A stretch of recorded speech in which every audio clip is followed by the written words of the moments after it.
Good afternoon, everybody. This is Damon Bond, the Bond Realty Group, licensed real estate broker, in the states of Connecticut, New York, and Georgia now. Welcome to Real Talk. If this is your first time tuning in, Real Talk is where we talk about real estate issues that may affect someone you know, love, yourself personally, and that's what we do. Welcome, everybody. Welcome back. It's been a minute since I last posted anything. I still have people subscribing to the channel. Wow, where do I begin? First of all, I've been quite busy in the past couple of years. That's why nothing was posted. I did respond to some comments, though, that people sent me, and I'm going to get back to that real soon.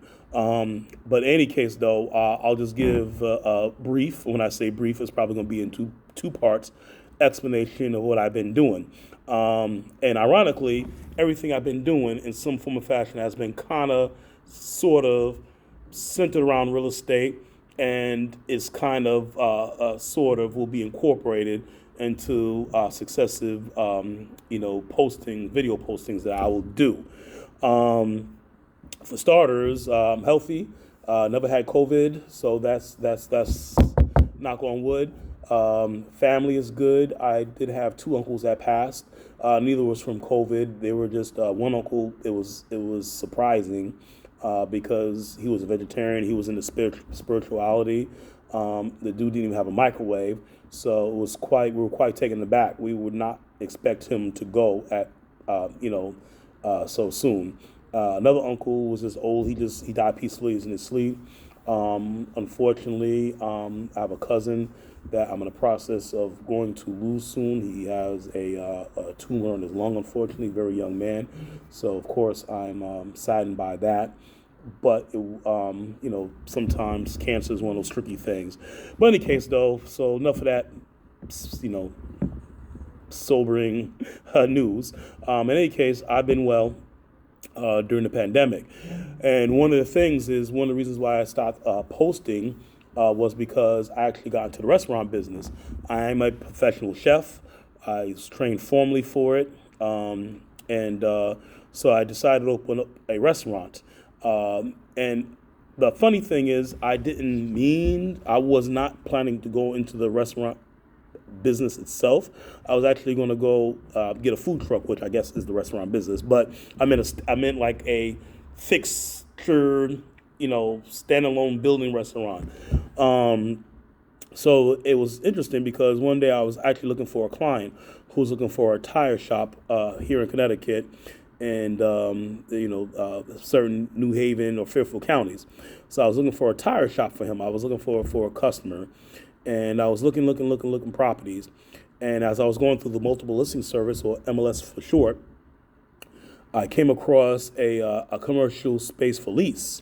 I said, wow, this is interesting. The rent was very, very, very extremely reasonable.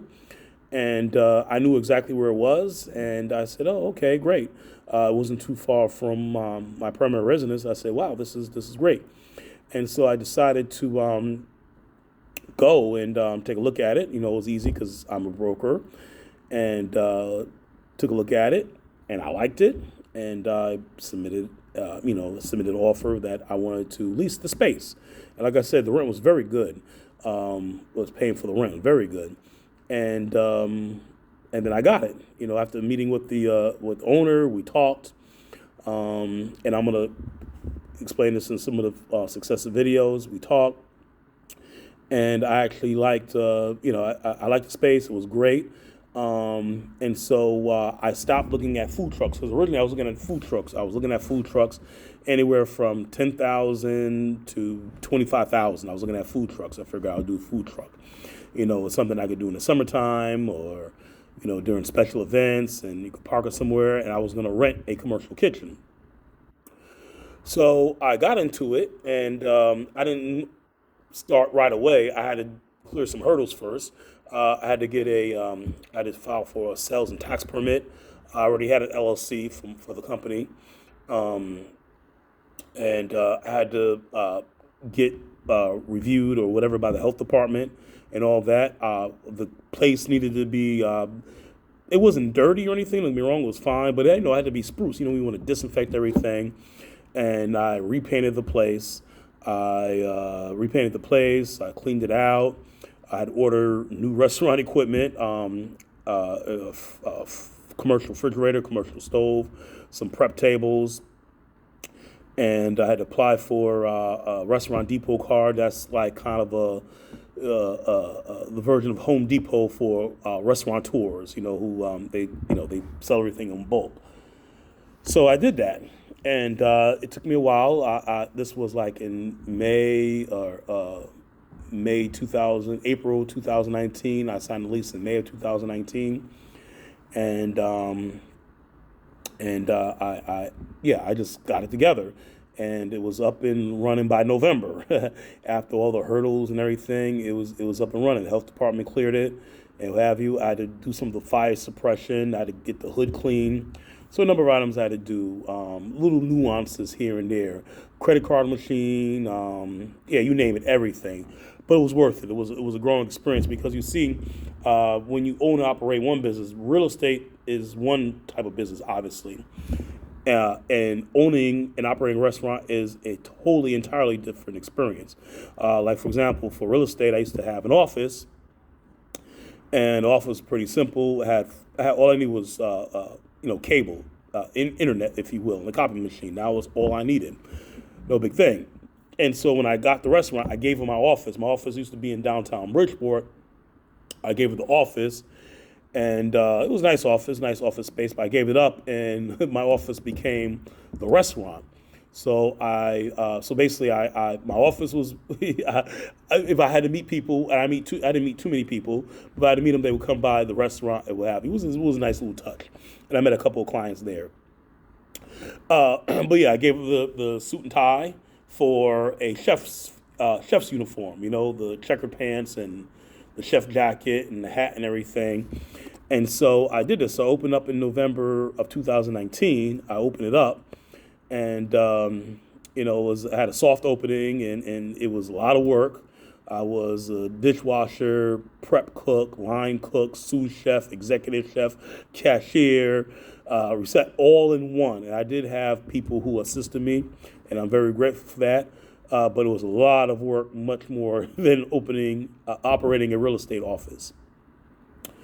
So I was doing all this, and so that's what I did. So it took me a few months to get the restaurant prepared. I did that, and in November, December, it was a little slow opening, what have you. And then the following year, January, made some adjustments, made some changes. Business picked up, and then the pandemic happened. And so during the lockdown here in Connecticut, businesses could be open, restaurants could be open rather, but we just couldn't have indoor seating, okay? We couldn't have indoor seating, but it could be open. And so I was open all through the pandemic and did very well during the pandemic. And I was busy, and my hours were limited, and, it was very good. I had kept 2 days off myself, Sunday and Monday, and I was open the rest of the day. I was open until about, 9 o'clock or so. And it was in Stratford, and the restaurant was called Jumping the Broom. And some of you remember a movie called Jumping the Broom, and the reason why I call it Jumping the Broom was because I really, really, really was keen on having a soul food place. That's what I served. My main dish was soul food, and the menu was quite simple. I had macaroni and cheese, of course, candied yams, string beans, cabbage, potato salad. I did cobbler, and I also had a vegetarian component to it as well. So I had a vegetarian component, in addition to some of the other dishes. I had fried fish, I had surf whiting, I had some fried shrimp, and little other things here. So I did that, and it was a success. I had a lot of support from the community. That was good. I guess my food was so good that across the street from me was Asian owners who own nail salons, and they came in. And usually Asians don't support non-Asians, but the guy supported me, and it was great. It was fantastic. And a lot of the local businesses there came in, and they bought food. It was a very, very good experience. I enjoyed it a lot, and I learned a lot. and it was very, like I said, quite different. I learned a lot about commercial real estate from the perspective of a tenant, and it was interesting. And I didn't want to buy. I wasn't planning to buy and I'm glad I didn't buy, because I wanted to find out if it was a good fit or not. I got the space because it was available. I knew where it was, and it was fine. I liked the location. But I wasn't. I didn't want to commit to owning the place outright, and so that's what I did. And like I said, I did this all throughout 2020, and it was fantastic. It was great. It was wonderful. It was a terrific experience. So and that was that. And yeah, and I ran with it. And then later on in Connecticut, I remember the government, the state government lifted its restriction on indoor dining. So then you got indoor dining. And I remember I had somebody decide to throw their husband his birthday party there, and that was his 60th, and it was great. It was packed. It was great. No one got sick. Everybody, we practiced social distancing and masks and all that good stuff. So it was quite a wonderful experience in that regard. And so, yeah, I was doing it. And after a while, I decided to eventually give it up. And the reason why is because through the pandemic, as the broker, my agents were handling all the deals. My agents were closing all the deals. I actually had one deal. I had a couple of deals I was dealing with during the pandemic itself, and but I wasn't taking any more new clients or anything like that, or any new listings. And then eventually, people were asking me. Of course, the real estate market, as everybody knows, was getting hot. And so eventually I said, well, I can't do both. And I can make more money being a real estate broker than selling, two sides of mac and cheese and some whiting. So I went back into it, and then I decided that I was going to shut operations down reluctantly. But I'm glad I did. It was a lot better for me because when you are in a restaurant business, you are married to it. You literally, that is your wife, that's your girlfriend, that's your baby mama, that's your side piece, and it's a lot of work. It's a lot of work. But I made a profit every month, so which was good.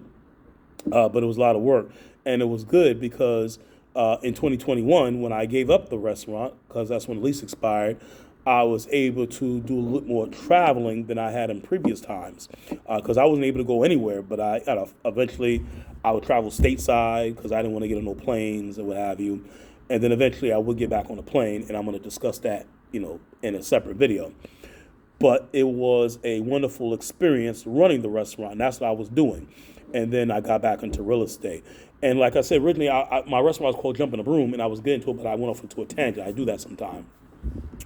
And so originally, it was called Jumping the Broom, and I envisioned this as a place for black people, for everybody, but specifically black people, because unfortunately we have very little places of our own where we go. And so I envisioned this as a place where people could sit down and they order food, they could discuss business and what have you, just like they do in other communities, because the Latinos have their businesses, and and the Italians have theirs, and Indians have theirs. So I wanted a place where, because there's not enough soul food restaurants or sit down places where people can go. There's a couple in Bridgeport. There's a couple in New Haven, and then you have some in the city. But even in New York City, unfortunately, you don't have really, outside Sylvia's and Ready Rooster, there's not a whole lot of places where, you can go. Surprisingly, New York City, a place of 8.5 million people. So I call it Jumping the Broom because for those of you who know about slave times, blacks were not allowed to marry. Foundational black Americans were not allowed to marry, but they would have a ceremony where they would jump over a broom. And the reason why a broom as opposed to a shovel escapes me right now, but a broom. And so the couple, once they would jump over the broom, that meant that they would be bound together, even because, they couldn't get married, no preachers or anything like this. And this was important because, remember, during slave times, families were broken apart all the time, by white supremacist slave owners. They were broken up all the time. And it was just a reminder that, hey, listen, even if I'm sold, or if I get lynched and get killed and die, All right. No matter what, we are a family. So whether the kids are being sold or whether the parents are being sold, so jumping the broom is about togetherness, coming together, and I like to say this is where relationships are maintained, this is where they're preserved, this is where they're created. Okay, all these things, and I thought this was a great concept for the restaurant, so that's why I had jump in the broom. That's why I call it jump in the broom. And it was a small spot. It was about 650 square feet altogether. The dining area was small. About 16 people could sit there at the table. But so that's part one of what I've been doing. So that took the bulk of the time.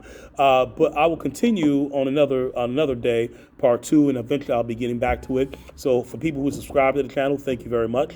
I really appreciate it. And thank you for tuning in to Real Talk. If you have any questions, go leave them in the comment section. I'll get back to you. And once again, my name is Damon Bond. I'm a licensed real estate broker in the states of Connecticut, New York, and now Georgia. I'm going to talk about that in the next video. And I'm based in Connecticut, particularly Stratford, Connecticut, where my operations are based. So until next time, be well, stay safe, and enjoy the rest of your day. Good day.